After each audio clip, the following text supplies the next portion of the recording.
À quoi ressemble le CRM sur le plan clinique? Je pense que la meilleure façon de répondre à cette question, c'est de décrire le mécanisme du changement du point de vue clinique pour le CRM. Et ce que nous faisons, pour le résumer brièvement, c'est que nous reconsolidons l'apprentissage émotionnel qui s'est produit dans des états liés à certaines situations lors d'un moment traumatique et qui a ensuite créé des réponses de combat, fuite, figement, dissimulation, évitement, soumission, effondrement ou dissociation, qui sont des réponses de défense par rapport à la douleur intolérable et insoutenable liée à l'expérience traumatique initiale. Et en CRM, sur le plan clinique, ce que nous cherchons à faire, c'est de ressourcer le cerveau, le corps sur le plan neurobiologique et neurochimique à travers des ressources d'attachement, à travers des ressources somatiques dans le corps et des ressources spirituelles pour créer la sécurité, c'est-à-dire pour que la personne se sente capable de le faire. C'est-à-dire, le cerveau et le corps se disent, on peut le faire, nous en sommes capables. Nous pouvons aller dans les profondeurs les plus enfouies, les endroits les plus secrets, cachés, les plus sombres de notre cœur, de nos cellules, de notre ADN, de notre mémoire, et nous remémorer et sentir tout cela, y entrer pleinement et complètement, et nous pouvons faire cela avant que les réponses de défense ne s'enclenchent, comme ça a été le cas à l'origine.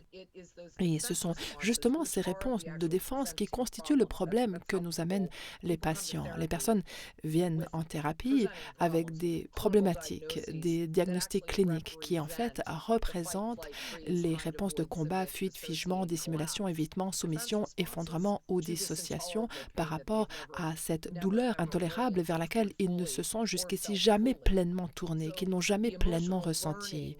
Donc, l'apprentissage émotionnel lié à ces traumas originels est ce qui crée les symptômes et les diagnostics qui sont le sujet de notre travail. Donc, l'idée, c'est de créer la sécurité ancrée dans le corps et le cerveau qui permet au patient de se remémorer les aspects les plus atroces et insoutenables de sa vérité, la vérité de sa vie, et simultanément lui permettre de faire l'expérience de multiples niveaux de ressourcement qui vont le laisser accéder à ce niveau-là de douleur avant que les réponses défensives ne s'enclenchent. Et lorsqu'une personne est capable de sentir pleinement, de s'orienter vers, d'entrer dans et de se remémorer le pire de ce qui lui est arrivé pleinement, complètement et profondément, au-delà de tout ce qu'elle a pu faire jusqu'ici, littéralement, cela va démanteler le besoin pour le système nerveux autonome et les boucles d'apprentissage de continuer à déclencher et activer ces réponses défensives qui sont les symptômes. Par exemple, la dissociation, les problèmes médicaux, les troubles anxieux, la dépression, les addictions, les schémas relationnels, c'est-à-dire les personnes que nous choisissons de côtoyer dans le but de ne surtout pas aller ressentir ces choses et regarder en nous. Donc, le mécanisme du changement en CRM nécessite tout un éventail à des niveaux multiples et avec de multiples couches et facettes de différents types de ressources qui sont appliquées ou empilées les unes sur les autres, imbriquées pour former comme un échafaudage simultanément pendant le travail pour que le patient puisse sentir la véritable activation du traumatisme tout en étant à 100% ou pratiquement à 100%, enfin, disons-le plutôt différemment, tout en étant suffisamment ressourcé pour ne pas entrer automatiquement dans une réponse défensive, combat, fuite, figement, etc. Parce que quand un patient travaille sur des mémoires traumatiques, ou n'importe quel travail, oui, quand il fait du travail sur ses mémoires traumatiques, s'il n'est pas pleinement dans son corps, mais s'il est dans une réponse défensive pendant qu'on fait le travail, eh bien le travail de guérison et la transformation ne vont pas véritablement tenir dans la durée. Ça nous donnera l'impression de tenir, mais ça ne durera pas, parce que le travail n'a pas été fait d'une façon incarnée dans le moment, d'une manière qui nous donne accès aux souvenirs liés à l'état, afin que les boucles d'apprentissage émotionnel puissent être reconsolidées et que disparaisse cette nécessité d'enclencher des réponses défensives. Mais le seul moyen de faire cela, c'est de créer le genre de sécurité qui va permettre à cela d'arriver. Donc ça, c'est le mécanisme du changement. Et la question devient alors, comment faire cela? À quoi cela ressemble sur le plan clinique? Alors, pour commencer, on a notre conceptualisation, dont j'ai parlé dans un autre passage, qui nous permet d'identifier où en est le client, quelles sont ses capacités, à quel point est-il d'accord et prêt, quelles sont ses peurs, ses obstacles et blocages, pas seulement par rapport à la thérapie elle-même, mais par rapport au fait même de enfin guérir. On pourrait se dire que ça ne joue pas un rôle important dans la capacité du système nerveux à faire le travail, alors qu'en réalité, c'est le cas, parce que le changement et la réalisation et la prise de conscience que nous avons, le choix, grâce à notre libre arbitre, peuvent être terrifiants en soi. Les gens veulent une certaine vie, ils veulent guérir, mais en même temps, ils veulent que les choses restent identiques, ils veulent avoir le beurre et l'argent du beurre, même si tout cela est souvent en grande partie inconscient. Donc, ce que nous faisons, c'est de choisir à travers notre intuition, à travers notre connaissance du modèle, à travers notre conceptualisation qui nous permet d'identifier où en est notre patient, quels sont les blocages, les obstacles et tous les autres aspects de la conceptualisation. Et nous allons ainsi pouvoir déterminer quelles sont les ressources CRM nécessaires moment après moment. Et pour vous donner des exemples de différentes catégories de ressources, il y a par exemple l'accordage. Nous utilisons 3 niveaux d'accordage. Nous utilisons au minimum 10 genres de respiration différentes et divers moyens, diverses options permettant de se mettre en lien avec la nature, avec notre expérience historique extrêmement ancienne du monde naturel en tant que ressource et qui se trouve encore dans notre ADN comme une trace de l'époque très très ancienne où c'était un mode de vie pour nos ancêtres. Et nous utilisons également les fréquences élevées de la nature, de ces ressources naturelles qui sont créées par le divin, qui n'ont pas été contaminées de la façon dont une grande partie de notre monde l'a été. Donc nous utilisons le monde naturel comme ressource. Nous créons également ce que nous appelons soit des grilles, soit des matrices en fonction de l'aspect du CRM que nous utilisons. Et ces grilles ou ces matrices sont des cartes somatotopiques que nous créons dans le cerveau et le corps qui créent différents types de connexions et moyens de nous remémorer les ressources qui nous sont disponibles dans notre corps et aussi à l'extérieur de notre corps au sein de notre réalité multidimensionnelle. Nous travaillons également avec l'état de détresse et d'activation que nous considérons comme une ressource. Pour nous, vous savez, il n'y aurait pas de croissance, il n'y aurait pas de potentiel de croissance, pas de potentiel de guérir, de grandir et de s'auto-actualiser et de vraiment vivre à partir de qui nous sommes en réalité s'il n'y avait pas de problèmes et de symptômes importants et de détresse. Il n'y aurait pas, il n'y aurait pas de raison de faire quoi que ce soit, de guérir ni de grandir s'il n'y avait pas d'inconfort. Donc nous considérons la détresse et les traumatismes comme un cadeau, comme une ressource. Ce sont nos traumatismes et ces expériences atroces qui nous amènent à la capacité de changer la façon dont nous sommes en lien avec nous-mêmes. Et pour les gens qui sont ouverts à cela, la façon dont nous sommes en lien avec les sphères supérieures, les mondes spirituels, la source, Dieu, le Créateur, quel que soit le nom qu'on lui donne. Et par conséquent, c'est cela qui nous permet d'être véritablement qui nous sommes ici sans rester dans un état de contraction.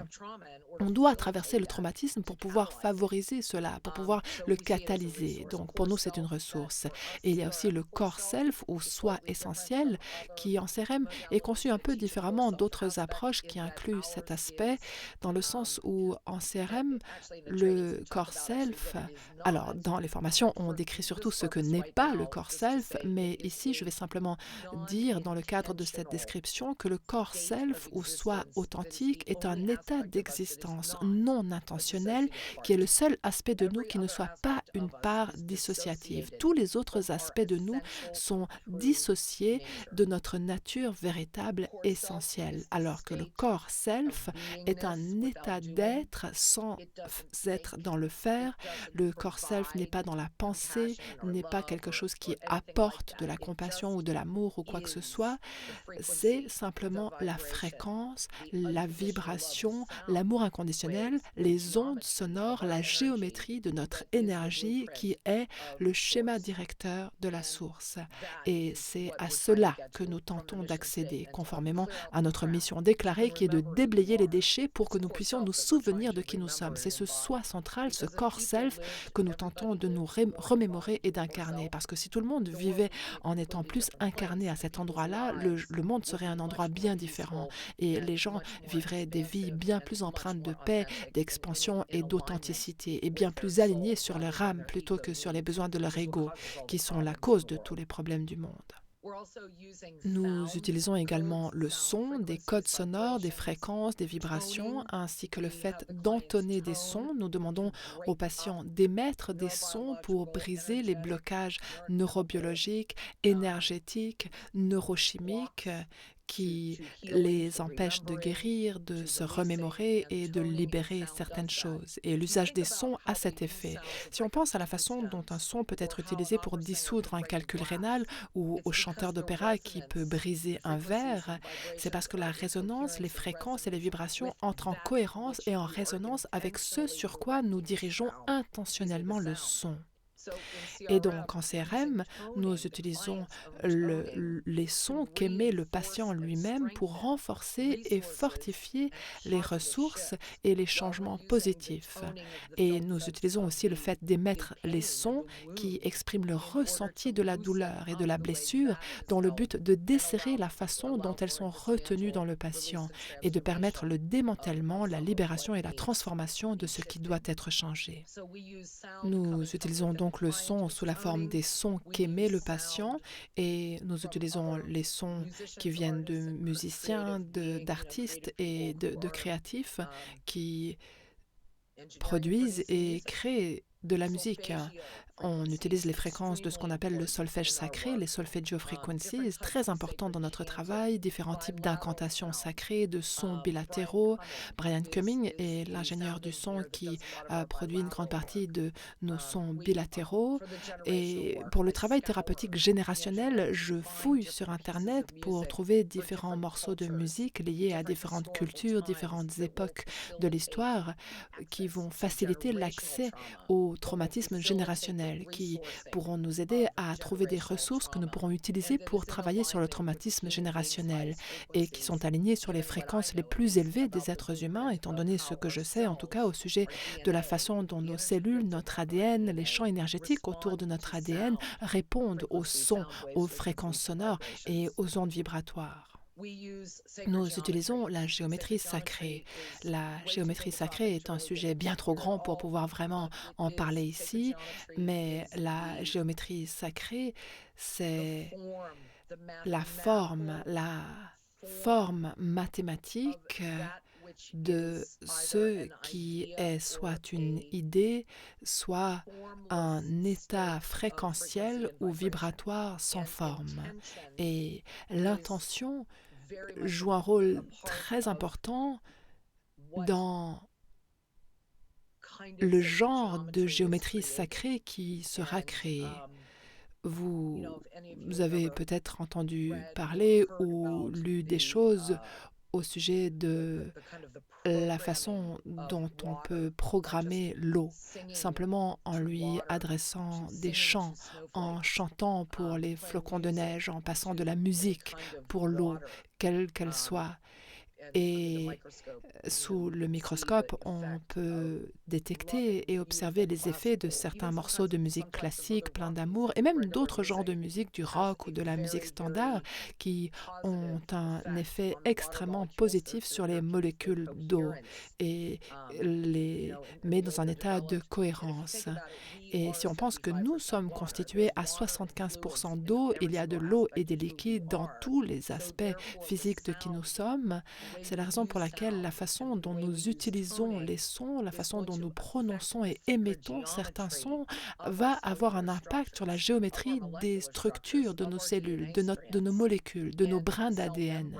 et des membranes de nos cellules. Et donc ça, c'est la base de la dimension fractale du CRM. Car le CRM a pour objectif de guérir, d'unifier et d'harmoniser la séparation qui se produit jusqu'à l'ADN même, dans l'ADN. Les ruptures de communication entre l'ADN et les cellules qui constitue la base du fonctionnement de notre système nerveux et qui est liée à tous nos problèmes médicaux. Donc le CRM travaille sur la séparation jusqu'à ce niveau-là et aussi de l'autre côté de l'échelle, sur le plan de l'être humain, le CRM travaille sur la séparation entre nous et nos états du moi, la séparation entre nous et notre soi et notre intuition, et la séparation d'avec nos ancêtres, nos familles, la façon dont nous nous séparons de certaines personnes qui sont bénéfiques pour notre santé et notre bien-être, la façon dont nous sommes séparés de notre famille, de notre terre natale, de notre tribu, de notre culture, de notre langue, de nos ressources ancestrales, la séparation de notre pays natal, la séparation de nos systèmes de croyances originelles qui sont cohérents et jusqu'à la séparation d'avec la source elle-même, la source, le créateur, quel que soit, quoi que cela représente pour une personne.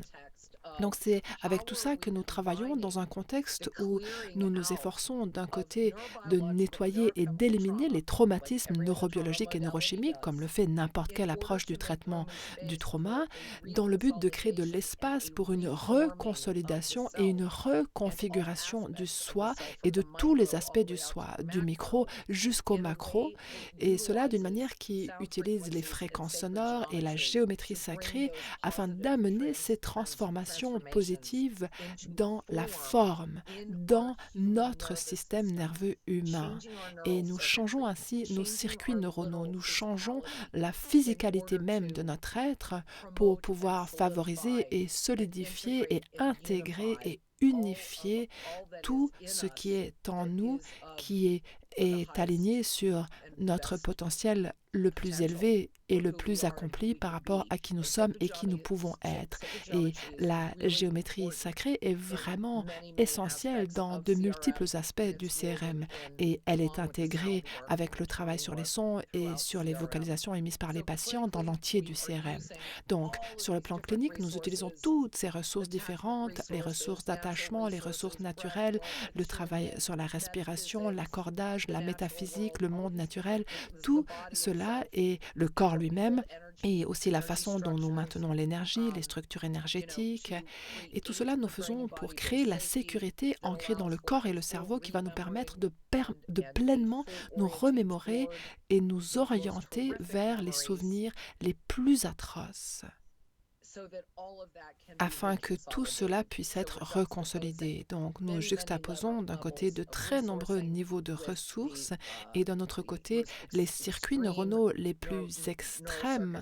liés au traumatisme afin de démanteler la façon dont tout a été configuré et câblé, ce qui a engendré des problèmes qui entravent notre vie et des choix non bénéfiques. Ces choix que les gens font dans leur vie, qui restreignent leur vie et les rendent malheureux et les empêchent de vivre une vie harmonieuse.